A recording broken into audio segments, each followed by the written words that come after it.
మొత్తానికి రామ్ చరణ్ తన upcoming movie పెద్దితో తాను అనుకున్న లక్ష్యాన్ని చేరుకునేలా ఉన్నాడు.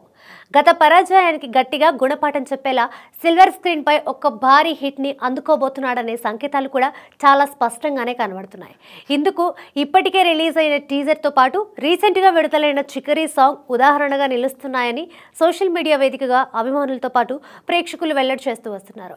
అదే సమయంలో మరో విషయంలో కూడా ఆ అందరి మధ్య ఒక ఆసక్తికర చర్చ జరుగుతోంది. చికరీ సాంగ్ టీజర్ లో రామ్ చరణ్ పేరుని మెగా పవర్ స్టార్ గా సంబోధించారు. కానీ RRR హిట్ తర్వాత చరణ్ ని గ్లోబల్ స్టార్ అనే టైటిల్ తో అభిమానులు పిలుస్తూ వస్తున్నారు.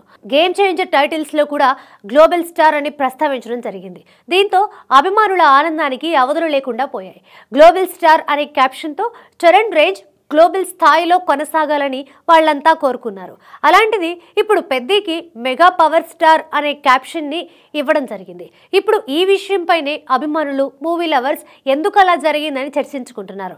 ఈ విషయంపై చరణ్ మేకర్స్ అధికారికంగా తెలిపేదాకా సోషల్ మీడియా వేదికగా రకరకాల ఊహాగానాలు వస్తూనే ఉంటాయి.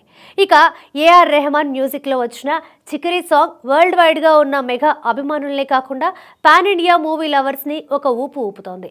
అనకాపల్లి నుంచి అమెరికా దాకా చికరీ సాంగ్ కి చరణ్ చేసిన హుక్ స్టెప్ తో ఇన్స్టాలో రీల్స్ ఒక రేంజ్ లోనే సాగుతున్నాయి. సదరు రీల్స్ కి ఆడ మగ, చిన్న పెద్ద అనే ఏజ్ తారతమ్యం లేకుండా పోయింది. తెలుగులోనే కాకుండా సాంగ్ రిలీజ్ అయిన అన్ని భాషల్లోనూ ఇంచుమించు ఇదే పరిస్థితి. ఇక తెలుగుకి సంబంధించి విడుదలైన 3 రోజులకే 38 మిలియన్లకి పైగా వ్యూస్ ని దాటి 40 మిలియన్ల వ్యూస్ కి అతి చేరువలో ఉంది. చరణ్ బర్త్డే కానుకగా వచ్చే ఏడాది మార్చి 26, 2026న వరల్డ్ వైడ్ గా పెద్ది పాన్ ఇండియా స్థాయిలో విడుదల కానుంది. మరి రిలీజ్ అయ్యేలోపు ఇంకెన్ని రికార్డులు సృష్టిస్తుందో చూడాలి.